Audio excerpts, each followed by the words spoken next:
नमस्कार और the deep dive में आपका स्वागत है। आज की शुरुआत एक बहुत ही खास और रोमांचक घोषणा के साथ करते हैं।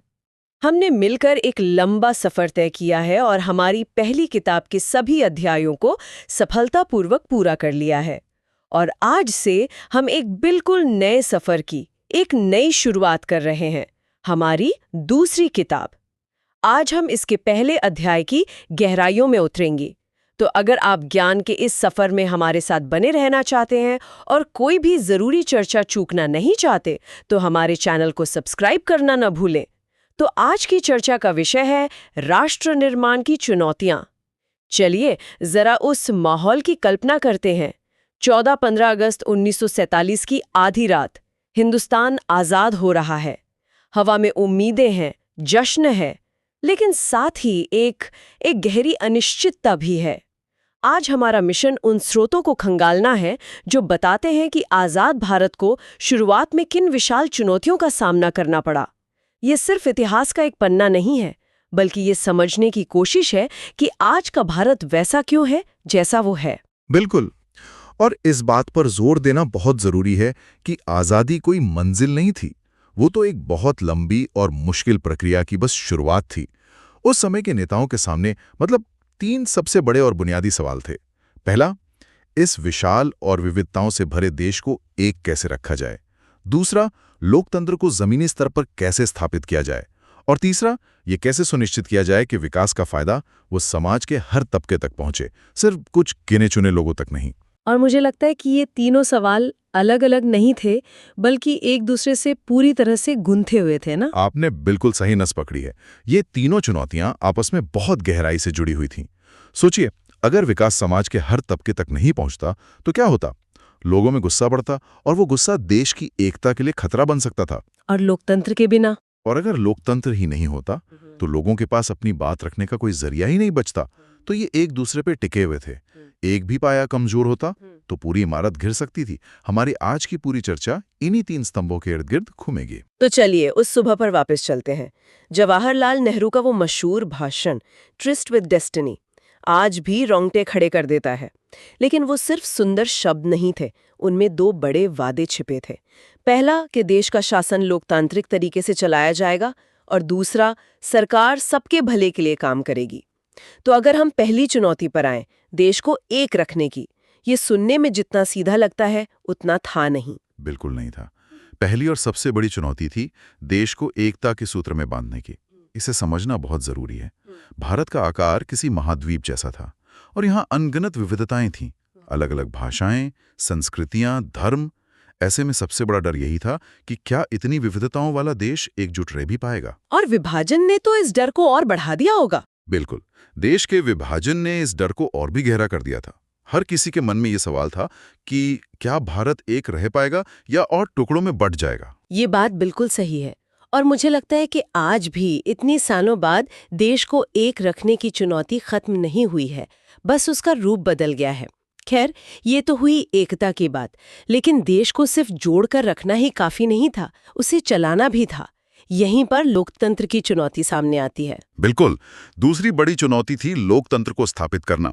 हमारे संविधान ने एक प्रातिनिधिक लोकतंत्र का ढांचा तो तैयार कर दिया था, मौलिक अधिकारों की गारंटी दी गई और हर वयस्क नागरिक को वोट देने का अधिकार मिला, जिसे हम सार्वभौमिक वयस्क मताधिकार कहते हैं।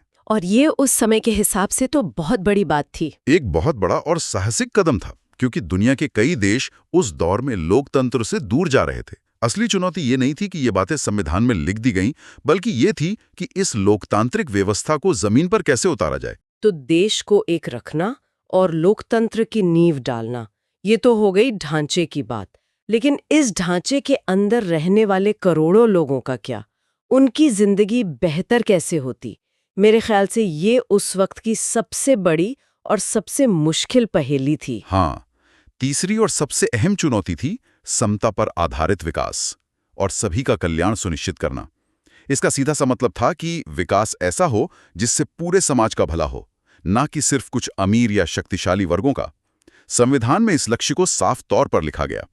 राज्य के नीति निर्देशक सिद्धांतों में यह स्पष्ट कर दिया गया था कि सरकार का लक्ष्य लोक कल्याण होगा और सामाजिक आर्थिक रूप से पिछड़े और वंचित समूहों को विशेष सुरक्षा दी जाएगी। लेकिन सिद्धांतों को असलियत में बदलना, वही तो असली चुनौती इन खूबसूरत सिद्धांतों को असलियत में लागू करने की थी, ताकि गरीबी मिटे और हर किसी को बराबरी का हक मिले। इन तीनों चुनौतियों के बीच एक ऐसी त्रासदी हुई जिसने आजादी की खुशी पर एक स्याह परछाई डाल दी, देश का विभाजन। इसकी जड़ में थी मुस्लिम लीग की 2 नेशन थियरी, जिसके मुताबिक हिंदू और मुसलमान 2 अलग-अलग कौमें थीं जो एक साथ नहीं रह सकती थीं। और इस सिद्धांत को जमीन पर उतारने की प्रक्रिया वो बेहद जटिल और दर्दनाक थी। इसमें कई बड़ी व्यवहारिक दिक्कतें थीं। पहली, ब्रिटिश इंडिया में कोई भी एक ऐसा इलाका नहीं था जहां मुसलमान बहुमत में हों। मुस्लिम आबादी 2 अलग-अलग हिस्सों में केंद्रित थी, एक पश्चिम में और एक पूर्व में। इन दोनों को जोड़कर एक देश बनाना नामुमकिन था। इसीलिए पाकिस्तान के 2 हिस्से बने। पश्चिमी पाकिस्तान और पूर्वी पाकिस्तान। जी, जिनके बीच में भारत का एक बहुत बड़ा भूभाग था। मुझे लगता है एक और मुश्किल रही होगी। सिर्फ धर्मी तो पहचान नहीं थी, लोगों की अपनी क्षेत्रीय पहचान भी तो थी। जैसे पश्चिमोत्तर सीमा प्रांत में जहां खान अब्दुल गफ्फार खान जैसे नेता थे, वो तो बंटवारे के बिल्कुल खिलाफ थे। बिल्कुल, आपने बहुत जरूरी मुद्दा उठाया। पश्चिमोत्तर सीमा प्रांत इसका सबसे बड़ा उदाहरण है। वहां के नेता, जिन्हें सीमांत गांधी भी कहा जाता था, वो द्विराष्ट्र सिद्धांत को सिरे से खारिज करते थे। इसके अलावा पंजाब और बंगाल जैसे मुस्लिम बहुल प्रांतों में भी कई ऐसे बड़े इलाके थे जहां गैर मुस्लिम आबादी बहुमत में थी। तो इन प्रांतों का भी बंटवारा करना पड़ा। हाँ, और ये सबसे ज्यादा त्रासित साबित हुआ। और फिर चौथी और शायद सबसे उलझी हुई समस्या थी अल्पसंख्यकों की। जब लकीर खींच दी गई तो लाखों हिंदू और सिख पाकिस्तान में रह गए और करोड़ों मुसलमान भारत में। और ये एक ऐसी गुत्थी थी जिसे कोई सुलझा ही नहीं पा रहा था। इसका नतीजा भयानक था। बड़े पैमाने पर एक समुदाय के लोगों ने दूसरे समुदाय के लोगों को मारा। हमारे सोर्सेज में जो आंकड़े हैं वो दिमाग हिला देने वाले हैं। करीब 80 लाख लोगों को, सोचे, 80 लाख लोगों को अपना घर, अपनी जमीन, सब कुछ छोड़कर बॉर्डर के उस पार जाना पड़ा। ये सिर्फ जमीन का बंटवारा नहीं था, ये इंसानियत का बंटवारा था। अनुमान है कि इस हिंसा में 5 से 10 लाख लोग मारे गए। जो लोग सीमा पार करके आए वे शरणार्थी बन गए और उनके पुनर्वास की एक बहुत बड़ी चुनौती सरकार के सामने खड़ी हो गई। आज़ादी के साथ मिली इस त्रासदी के अलावा एक और बड़ी पहेली थी रजवाड़े या रियासतें। ब्रिटिश भारत के अलावा ये 565 छोटी बड़ी रियासतें थीं। अंग्रेज़ों ने जाते जाते एक दांव खेला और कह दिया कि ये रियासतें आज़ाद हैं, चाहे तो भारत में मिले, पाकिस्तान में जाएं या स्वतंत्र रहें। ये तो बहुत खतरनाक स्थिति थी। अगर ये सब स्वतंत्र हो जाते तो भारत के सैकड़ों टुकड़े हो सकते थे। बिल्कुल। और यहीं पर सरदार वल्लभ भाई पटेल की भूमिका वो असाधारण रूप से महत्वपूर्ण हो जाती है। कहा जाता है कि पटेल की नीति में साम दाम दंड भेद सब कुछ था। वो राजाओं को देशभक्ति की दुआई भी देते थे, उन्हें आकर्षक प्रिवी पर्स का लालच भी दिखाते थे और जरूरत पड़ने पर जनता की ताकत का डर दिखाने से भी नहीं चूकते थे।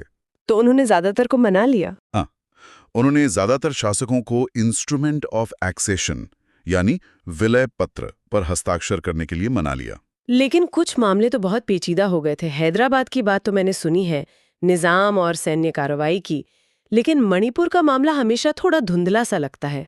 वहां की कहानी में ऐसा क्या खास था जो आज भी उसका असर दिखता है? ये मामले वाकई बहुत कठिन थे। हैदराबाद की रियासत बहुत बड़ी और अमीर थी। निजाम ने अपनी रियासत को आज़ाद रखने की घोषणा कर दी। बातचीत से जब बात नहीं बनी तो सितंबर 1948 में सैन्य कार्रवाई करनी पड़ी, जिसके बाद हैदराबाद का भारत में विलय हो गया। और जूनागढ़? हैदराबाद जैसा ही एक और पेचीदा मामला जूनागढ़ का था, जहां की प्रजा तो ज्यादातर हिंदू थी, लेकिन नवाब मुसलमान थे और उन्होंने पाकिस्तान में शामिल होने का फैसला कर लिया। वहां जनमत संग्रह यानी प्लेबिसाइड कराना पड़ा, जिसके बाद वो भारत का हिस्सा बना। और कश्मीर का मामला तो खैर, वो तो इन सबसे अलग और कहीं ज्यादा जटिल था, जिसकी कहानी अपने आप में एक पूरी चर्चा की मांग करती है। हाँ। और मणिपुर का मामला अलग था। वहां के महाराजा बोधचंद्र सिंह ने भारत के साथ विलय पत्र पर हस्ताक्षर तो कर दिए थे, हाँ। लेकिन इस शर्त पर कि मणिपुर की आंतरिक स्वायत्तता बनी रहेगी। वहां जनता के दबाव में 1948 में चुनाव भी हुए और एक संवैधानिक राजतंत्र स्थापित हुआ। अच्छा, ये तो बड़ी बात है। जी, ये भारत का पहला हिस्सा था जहां सार्वभौमिक वयस्क मताधिकार के आधार पर चुनाव हुए। लेकिन बाद में भारत सरकार ने मणिपुर की विधानसभा से सलाह मशवरा किए बिना महाराजा पर दबाव डालकर विलय समझौते पर हस्ताक्षर करवा लिए। इसका असर वहां के लोगों के मन पर लंबे समय तक रहा और आज भी महसूस किया जाता है। तो एक तरफ विभाजन का घाव, दूसरी तरफ रियासतों का विलय। देश का बाहरी नक्शा तो जैसे तैसे बन गया, लेकिन अब एक और बड़ा सवाल खड़ा हुआ। देश के भीतर राज्यों की सीमाएं कैसे तय होंगी? अंग्रेजों ने तो अपनी प्रशासनिक सुविधा के हिसाब से प्रांत बना रखे थे, पर अब आजाद भारत में इसका आधार क्या होगा? ये एक बहुत बड़ा सवाल था। कांग्रेस ने आजादी की लड़ाई के दौरान ही ये वादा किया था कि जब देश आजाद होगा तो राज्यों का गठन भाषा के आधार पर किया जाएगा। लेकिन आजादी और विभाजन के बाद माहौल बदल चुका था। जी, नेताओं को ये डर लगने लगा कि अगर अब भाषा के आधार पर राज्य बनाए गए तो इससे देश में और अव्यवस्था फैल सकती है और देश की एकता कमजोर पड़ सकती है। इसलिए इस फैसले को टाल दिया गया। लेकिन लोग तो अपना वादा पूरा होने का इंतजार कर रहे थे। जाहिर है इस टालमटोल पर प्रतिक्रिया हुई होगी। जबरदस्त प्रतिक्रिया हुई। केंद्र सरकार के इस फैसले के खिलाफ देश के कई हिस्सों में विरोध प्रदर्शन शुरू हो गए। सबसे जोरदार आंदोलन पुराने मद्रास प्रांत के तेलुगु भाषी इलाकों में हुआ। यहाँ विशाल आंध्र आंदोलन नाम से एक आंदोलन चला, जिसकी मांग थी कि तेलुगु भाषियों के लिए मद्रास प्रांत से अलग एक नया राज्य आंध्र प्रदेश बनाया जाए। और ये आंदोलन काफी तेज हो गया था ना? हाँ, ये आंदोलन तब और तेज हो गया जब एक वरिष्ठ कांग्रेसी नेता पोट्टी श्रीमुलु अनिश्चितकालीन भूख हड़ताल पर बैठ गए। 56 दिनों की हड़ताल के बाद उनकी मृत्यु हो गई, जिसके बाद हिंसा भड़क उठी। तो सरकार पर दबाव बहुत ज्यादा बढ़ गया होगा। हाँ, सरकार को झुकना पड़ा। दिसंबर 1952 में प्रधानमंत्री ने आंध्र प्रदेश नाम से एक अलग राज्य बनाने की घोषणा कर दी। इसके बाद तो जैसे एक दरवाजा खुल गया। दूसरे हिस्सों में भी मांग उठने लगी होगी। जी, देश के दूसरे हिस्सों में भी भाषा के आधार पर राज्य बनाने की मांग उठने लगी। इस दबाव में केंद्र सरकार ने 1953 में राज्य पुनर्गठन आयोग यानी स्टेट्स रीऑर्गेनाइजेशन कमीशन का गठन किया। और इस आयोग ने क्या रास्ता सुझाया? क्या इसने भाषाई आधार को सही माना? बिल्कुल। आयोग ने अपनी रिपोर्ट 1955 में पेश की और इसकी मुख्य सिफारिश यही थी कि राज्यों की सीमा का निर्धारण वहां बोली जाने वाली भाषा के आधार पर ही होना चाहिए। इसी आयोग की रिपोर्ट के आधार पर 1956 में राज्य पुनर्गठन अधिनियम पास हुआ। और इसके आधार पर कितने राज्य बने? इस अधिनियम के आधार पर भारत में 14 राज्य और 6 केंद्र शासित प्रदेश बनाए गए। लेकिन ये कहानी 1956 में ही खत्म नहीं हुई। राज्यों के बनने का सिलसिला तो इसके बाद भी चलता रहा, आज तक चल रहा है। हाँ, ये प्रक्रिया आज तक जारी है। 1960 में बंबई प्रांत को बांटकर महाराष्ट्र और गुजरात 2 राज्य बनाए गए। 1966 में वृहत्तर पंजाब से अलग करके पंजाब, हरियाणा और हिमाचल प्रदेश बनाए गए। नागालैंड, मेघालय, मिजोरम जैसे राज्य भी बाद में बने। और हाल के उदाहरण भी हैं। जी, अगर हम हाल के उदाहरण देखें तो साल 2000 में छत्तीसगढ़, उत्तराखंड और झारखंड बने और 2014 में आंध्र प्रदेश से अलग होकर तेलंगाना भारत का एक नया राज्य बना। ये दिखाता है कि भारत का आंतरिक नक्शा लगातार बदलता और विकसित होता रहा है। तो आज की इस चर्चा को समेटते हैं। हमने देखा कि आज़ाद भारत को एक साथ कई मोर्चों पर लड़ना पड़ा। एक तरफ विभाजन के गहरे घावों को भरना था, दूसरी तरफ 500 से ज्यादा बिखरी हुई रियासतों को एक साथ लाकर एक राष्ट्र का ढांचा तैयार करना था, और फिर देश के आंतरिक नक्शे को लोगों की आकांक्षाओं के हिसाब से फिर से बनाना था। बिल्कुल। और ये हमें एक बहुत ज़रूरी बात सिखाता है कि राष्ट्र निर्माण कोई एक दिन में या एक साल में पूरा हो जाने वाला काम नहीं है। ये एक लगातार चलने वाली प्रक्रिया है। भाषा, क्षेत्र, संस्कृति और पहचान से जुड़े जो सवाल उस समय उठे थे, वे आज भी किसी न किसी रूप में हमारे सामने आते हैं। हर पीढ़ी को इन चुनौतियों का अपने तरीके से सामना करना पड़ता है। और जाने से पहले श्रोताओं के लिए एक विचार छोड़ जाते हैं। हमने देखा कि शुरुआती दौर में नेताओं को ये डर था कि भाषा के आधार पर राज्य बनाने से देश टूट जाएगा, लेकिन हुआ इसका ठीक उल्टा। जब लोगों की भाषाई पहचान को सम्मान दिया गया और उसे एक संवैधानिक ढांचे के अंदर जगह दी गई, तो इससे देश की एकता और मजबूत हुई, कमजोर नहीं।